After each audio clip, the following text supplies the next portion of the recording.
Hello, Nikki Brown. Welcome to the show. How are you? Welcome to the Brave Entrepreneur Podcast. I am your host, Jena Rodriguez.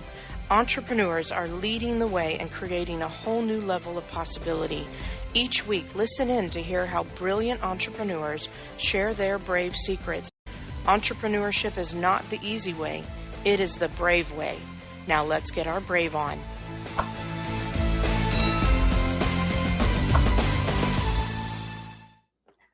Can you hear me okay? Hi, Jena. Hi. I can hear you. Okay, good. We're having fun this morning with Zoom. We're like trying to figure this stuff out. So we're gonna play like it all works out. But I am so excited to see you, and thank you for reaching out. It's been a long time. We actually have known each other for years. What has it been? Probably at least 5 or 6 years. So it's just really great to reconnect with you and tell everybody where you're calling it from, first of all, because you're on the other coast. Yes, from the other coast. We call California the left coast, and I'm calling the east coast of New York. Instead of the West Coast, we're in the left coast. Yes, you're in New York City, and I love it. It was when we had seen each other last, that's probably where we were, was New York. So or something close by.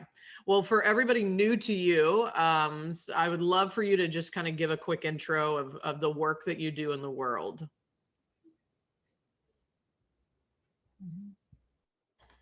Ooh. Well, my name on the web is the Coochie Coach. Yes. I am a sexual freedom strategist. I focus on empowering women around having liberated sexual and intimate lives, no matter what their sexual journey has been. Love that. It is an intergenerational conversation. We are about healing the past and being present so that we can create a powerful and abundant sexual for ourselves. Yeah. And so say I usually attract women who are over 30, but I'm finding that a lot of young people are gravitating towards me because I am just that transparent about it. Yeah. I say that I use healing, loving, and laughter in order to deal with our sexual ish. I love that. And I just have to say, I know your personality. I know how brave you are. I know how bold you are. And your company name shares that. You do not hold back. And I love that you're that transparent about a topic that can be very taboo and very covered and riddled with shame and privacy and secrets and secretive, and I think it's something that women that you're helping women embrace and heal, like you said, which I think is really important. And I'm not surprised that a younger generation is kind of gravitating to you because you are that energy. You are for every age and every woman, and you don't even look your age. We're not going to talk about age, but I know how old you are, and you don't even represent that. I mean, you're such a kid at heart. And I can see the benefit of you tapping into that younger generation. Because I think there is so much to heal, and I don't want it to take 30 years, I don't want it to take their entire adult life to be empowered in a positive way, right? So I'd like to start with, first of all, what had you in your own journey and in your own life, if you're willing to share, be this stand for people? Where did you begin? Ooh, I will say that I took something that potentially was a trial and tragic and turned it into something that was going to be triumphant, and so that I could experience the tribulation around it. I was 8 years old, and my cousin violated my body. And my cousin was 8 years older than me. And that wasn't okay. Yeah. And it led to a life of being what I said in an interview. It led to a life of being what I call sexually belligerent, just not caring, really reckless with my body. And then I had several people in my family die from AIDS. Oh, wow. And I realized I needed to change the trajectory of my own life if I wanted to do something different, if I wanted to live. Yeah. Wow. And I hate to have you repeat it because the Zoom cut out a minute. Tell me what happened at 8? You said something about 8. Oh, that I had several people in my family pass away from AIDS. Well, no, your cousin was 8 years older and you said he did what? Oh, yeah. My cousin was 8 years older than me and he molested me. Molested. Got it. I apologize. I'm like, of course it cut out right in that moment. But I wanted the story to be clear. So, because, number Absolutely. It's perfectly fine. Yeah. That the bravest thing I see in you is your ability to share it and to be able to, and I think that's a conversation to be had, is that the more that we share it, the less it becomes a part of our identity, and it releases the shame. It doesn't actually make it worse, it makes it better. Is that the experience that you've had or something similar? Absolutely. Absolutely. I don't think there is a conference, a workshop that I have that I don't share the story. The story is where the healing is. There's power in me sharing my story. And I have a saying that I live my life out loud so that you don't necessarily have to. You can get something from the experiences that I've had and that I choose to share so that you don't have to repeat it. And if it has been something that you've experienced, you can find some healing and some freedom journey. Yeah. And I love that take as well. I'm not saying, I definitely don't think it's like you have to go put it on a billboard or, put a microphone to your mouth, to heal clearly. Right. But I think it's the shame pioneers, I'll call it, I just made that up, is people like you, where you and I both, like, we are willing to have a voice for those stories that are uncomfortable, that are not pleasant, that are maybe dark and shadows we don't prefer to show. But if you can get in a room with people that, even if it's a small intimate setting, like I know you do workshops and events and such, where people can speak their truth, can show up, even if it's one-on-one, which I also know you do, and myself, right? We do a lot of mentoring, is speak it out loud, don't hold it in. Bottom line, somehow share it, somehow open up. And we can be a little bit louder about it, possibly.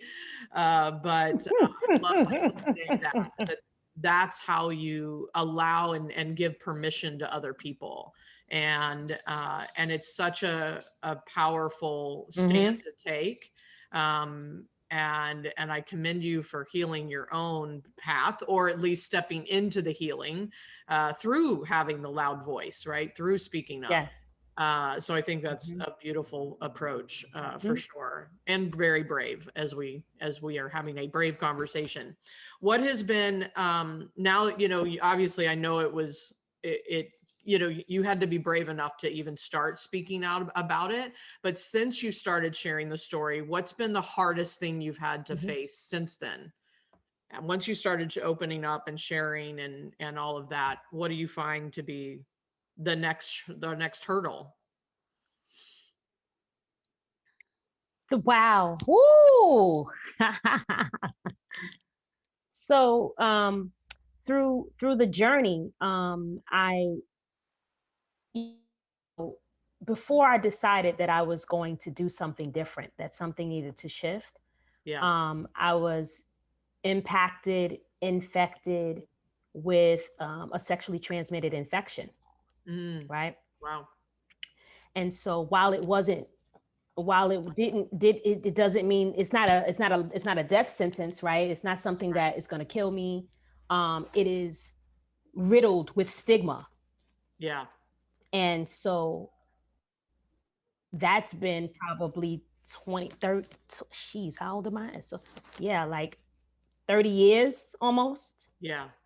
Wow. And so it's now time to break through at that level, right? Because there are a lot of people out there living with the stigma that stops them from having empowered sexual experiences. Yeah. With themselves, with their partners. And so I feel like that's the next level for me. Oh, wow. Yeah. I'm grateful that you shared that, because I think that's the part that, I mean, there's so much, there's so many different layers to the shame, or to the stigmas, or to the disempowerment of what you're about and what you're teaching. And I think there certainly needs to be education and, awareness and things like that, and responsibility for the choices we make, but not living with the shame and the guilt and the stigmas that will continue to rob you of the life that you can live. And so that's the first time I'm hearing that. So I thank you for being so transparent about that. And so what do you find in working with people? What are they dealing with? What's the I'm sure you're starting to see common threads, right?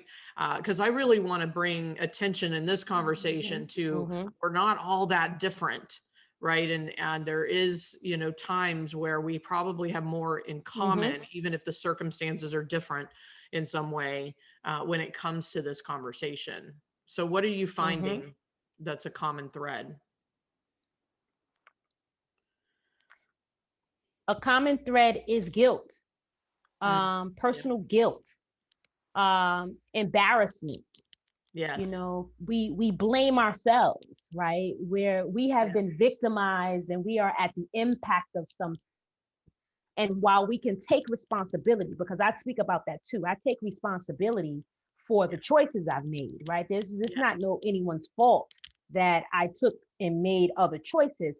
However, along the way, it is easy, and I've seen many of my clients, I see it's easy to go back to blaming the original persecutor, right? Because that keeps us, right? That's what keeps people gripped, right? I keep blaming someone else and never have to really be responsible for my own healing. And I aim to take that power back. Yeah. Yeah. Interesting. So I speak a lot about the egoic self, right? The protector, that reptilian part of us that's just to keep us away from any pain, any physical or emotional. And one of the ego tricks is guilt. I define it as, if I can feel bad enough, then I don't have to take personal ownership. And it really, speaks loudly to what you just said is, if I can keep giving away that personal power, if I can keep giving away the, and deflecting basically, then, and I can just stay in the experience of guilt, then I don't have to take on that personal ownership of the choice I made, the choice to be where I was, to, whatever it is, not to blame, not to say that it, shouldn't have never happened to you, but that doesn't get us anywhere, right? It's like, if things occur, we have to take back our power somehow. And Absolutely. It's not in our egoic self. It's in our higher self that is true, that is pure, that is whole, that is, complete, even with our indiscretions, even with, things that occur that are painful. We aren't those things, we're not defined by those things. And so it's interesting that you brought up guilt. Very powerful. And so. Yeah, very, yeah. Yeah. So what, and if you, do you have something to add to that? Are you finding anything else that's really, um, Yeah. I wanted to say that for me, I believe that I had these experiences, this yeah, moment. yes. It didn't happen.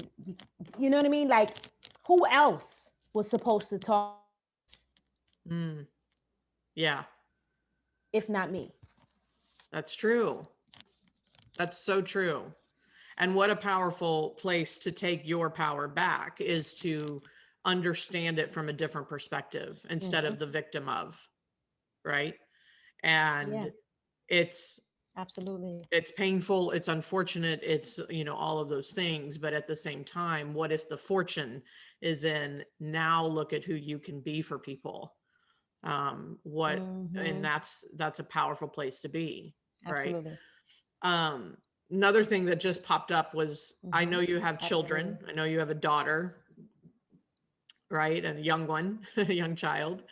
And I'm curious, what is it that you want her Hmm. to Hmm. understand at an early age about, sexual empowerment, being a woman? What would you like her to receive? Mm. Mm. Ooh, well, first I'll say that I had practice with a son first, who's Yes, you did. 23. So I got to have some type of, right, some type of communication with him that was, whatever, mother son. How, so how I changed it with my daughter is I began to have straight conversations from the time she was an infant, Interesting. right? There was no waiting until she's what, 15? That's a little That's too late. late. That's a little late. Yeah. I felt like, yes, very late, right? Yeah. Was I supposed to wait until she got her cycle? No, that's too late. Yeah. There is a time when we become aware of our body parts, and that's in infancy. And so the Right. That's true. conversation begins then. And so I'm just curious. I have no The idea. What would be conversation for what's empowerment. Yeah, got it. What's an example? What kind of conversation were you having? If for those parents out here. When I mean, first naming it, right? Naming the vagina, the coochie, the punani, whatever you call it, right? Got it. Naming it, being okay to call it what it is in your house, whatever name you choose, Yeah. right? It's not down there, right? It has a name. Right. I love it. Yeah, that's simple. And that's funny. I find Yeah. that Yeah. that's something we did. I'm kind of like, I'm letting you coach me right now. I'm like, what do I do as a parent? I have a 15-year-old, right? So, but interesting enough, I did just name it. We didn't avoid the conversation. It was just what it is, and so it wasn't, because I think that's the problem when they learn from the parent that it is just what it is, and the name of it, however you want to name it in the household, Mm-hmm. or the body parts or the conversation, then there's no shame around it. There's no secrets, right? There's no, oh, we don't talk about Exactly. that, right? Exactly. Which immediately implants shame. And Right. and then they're going to go hear it from other kids Mm-hmm. Mm-hmm. that are getting informed in some way, whether it's through social media or their parents. Right. And that Right. adds to confusion, right? So interesting enough. Forget it. Forget it. Yeah. Yeah. And Exactly. so So I'll share something about. Oh, yeah, go ahead. Go ahead. Keep going. We have a little delay, so go ahead. okay. I was going to share about a story. My daughter's going to talk about me when she becomes an adult and hears this story. But I tell this story about when she was 2 years old and Right. how she was playing in the bathtub. And I walked in and I was like, "What are you doing?" And I knew what she was doing. And she just looked at me smiling. And I was like, "Are you touching your poo poo?" And she smiled and she said, "Well, is it okay? She was like, yes. I said, does it feel good? She said, yes. I said, well, okay, let me go. And I walked away. And I felt like that was the day I gave her her power, or she acknowledged her own power in that area. Interesting. And so I'm sure you've had conversations where people are very resistant to that. And so what would you say to someone? Because I think this conversation is about shifting 1 degree, right? Like literally just 1 degree of possibility of a different perception, just a little different way of looking at something that has been, so taboo for so many years, obviously. And it's like we're not numb to the fact that it exists, sexuality, and obviously it's all over social media. But I am like, we need to have a different conversation about it. So what would you say to those that are resistant to, oh my gosh, you just told a 2-year-old it was okay? So what is it that, like, I guess, give us more explanation why, as to why that's okay to say that. Well, I think it's because we need to stop lying and stop pretending. Yeah. Right? My 2-year-old is here because I had intercourse with her father and she came through my vagina. Right. That's a fact. Right. Right? Those are the facts. That's how it works. Never going to change. Right. And right, those are the facts. And I said this the other day, like the side effects, good side effects, is that it's good. It feels good. Right. And so we pretend like we don't know that it feels good. Yeah. Or that we're not supposed to. Like somehow that's not okay to have. Right. Yeah. So I'm about hello. And it's totally okay to do it. It's totally okay to feel the feels, especially if it's just you. At what point do you learn to teach your partner, right, when you're later on in life, about what you like and what you don't like if you've never experienced the freedom before you got to the partner? Yeah. And I think that's I think that can be a broader paradigm shift, is that we have become numb in general, not just in this conversation, not in the sexuality of our world, but in a conversation about what do we want for ourselves is also being shamed.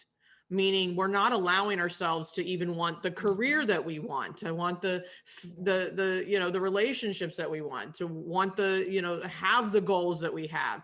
And so I think this is, it goes across the board of understanding who we are at a very intimate, very physical level. But just as much as we give ourselves permission for that, what else are we not giving ourselves permission for?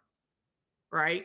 I think, like you said, the truth is the truth. This is how human life is created.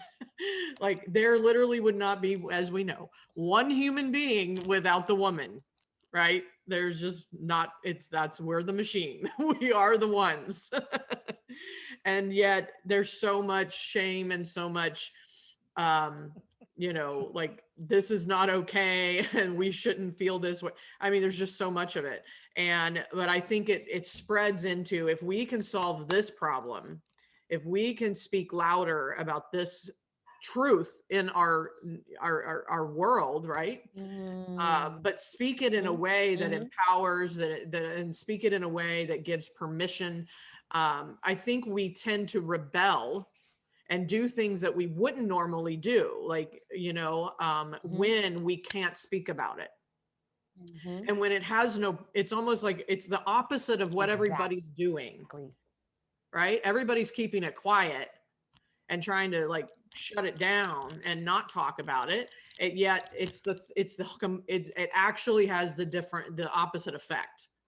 And whether it's this conversation or something else, the more we share, the more vulnerable we are, and the more honest, like you said, then it actually loses its power. It's like a pressure cooker. You know, it's like the ththings we keep inside the pressure cooker and don't talk about actually explode at some point.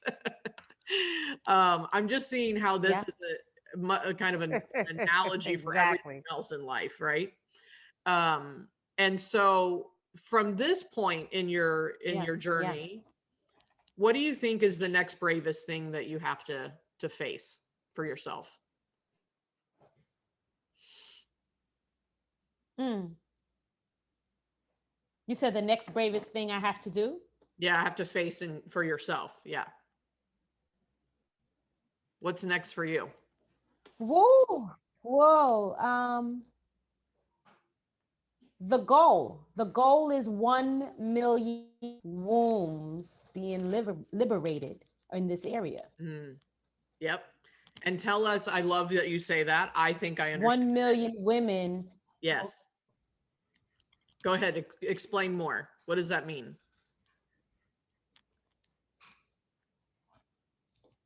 That means through this podcast, there will be women who will hear this and I pray get liberated in the area of sexual experiences.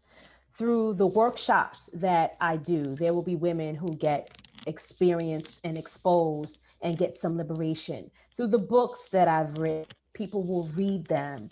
You know, it will be heard all across the land, and women all around the world will find themselves and step into that power.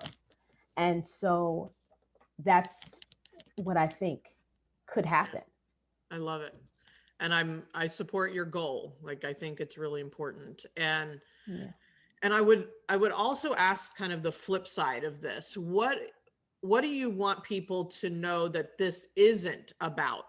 Does that make sense? Like, this is about liberating women and giving their power back. Yeah. But what is it not? What is it not? It is not diminishing your pain. Yeah. Like, I do a lot of laughter and all that, but it is not in any way to minimize the pain and the trauma that so many men and women have suffered in the area of sex. Yes. Right? It is not an opportunity for us to, I speak from being a hetero who loves men. This is not a male bashing journey. Right. I focus on women because I'm a woman. Right. But there are men who benefit from my work as well, right? Yep. So it's not a male bashing experience. It's not a, disregard to people's pain. But most importantly, what it's not is it is not an opportunity for us to keep standing in the shadows. Yeah. We must come into the light when it comes to this very, very beautiful topic and transform it as we know it. Yeah. I just got chills because I feel like that's, the difference is that this is about having a different transformative conversation about something that is, there's images and there's behaviors and there's consequences and there's a world that exists that can be very ugly about it. And I think what you're doing is taking something that can be very ugly at times and turning it into something beautiful and empowering and loving and safe and truth, right? And very true about who we are as human beings. And I so honor you for taking what you've gone through, even the choices that were a deflection response of that, meaning in the younger years, and then realizing that there's a different way. And I think sometimes we have to live in the contrast. We actually have to experience the ugly or the shadow part of something in order to even say, wait a minute, there's a different way to do this. And now I'm going to be that for people. And so I honor Absolutely. you for being that person that can change and transform this conversation. And I support you. It's just awesome. Thank you. Thank you. Yeah, Thank you. Thank you for having me and thank you for allowing me to share. I didn't know I was absolutely. going to share one piece, but I did. Well, that's the goal, is to dig it all out, right? Yes. I It's love it. I whatever love you're it. I love feeling, it. I whatever. got my brave right here, Jena. I got my brave right here. Yes, you did. You sure did. Well, I definitely want people to connect with you, especially women, especially parents of girls. You know, I know you work with predominantly women and females, and I think if we can be better parents, meaning, you know, moms to daughters, and Mm-hmm. starting to transform our own Mm-hmm. conversation, therefore the conversation of the younger generation, I think we'll have a very different world. You know, and so regardless, I would love for Yeah. people to get to know Yeah. more about you. So what's the best way for them to do that? I mean, my favorite place these days has been Instagram at the Coochie Mm. Coach. My website, thecoochiecoach.com. Excuse me. I have an upcoming event happening soon, so you can find that on Instagram. It's in my bio, and it's Beautiful. called the Coochie Con Unmasking 2020. And we're going to spend time taking the mask off around sex and intimacy.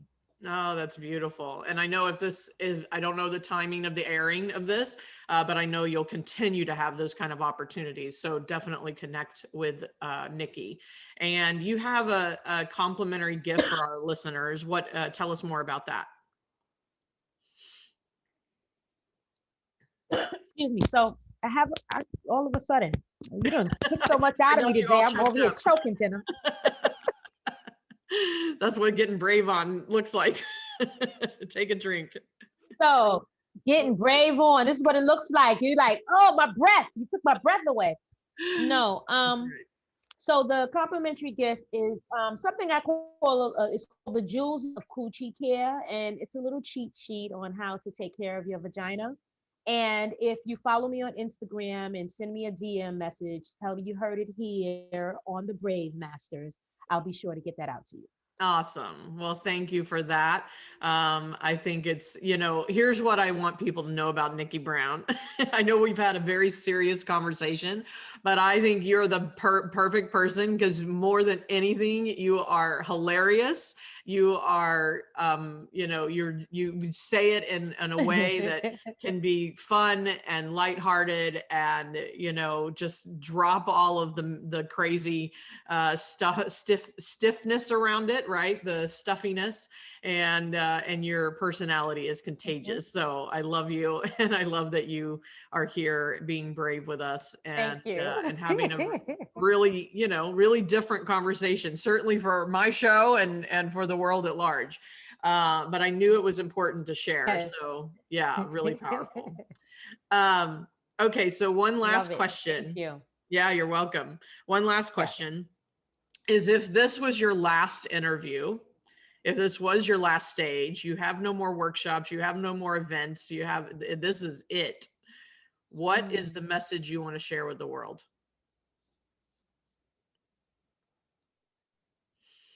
Mm.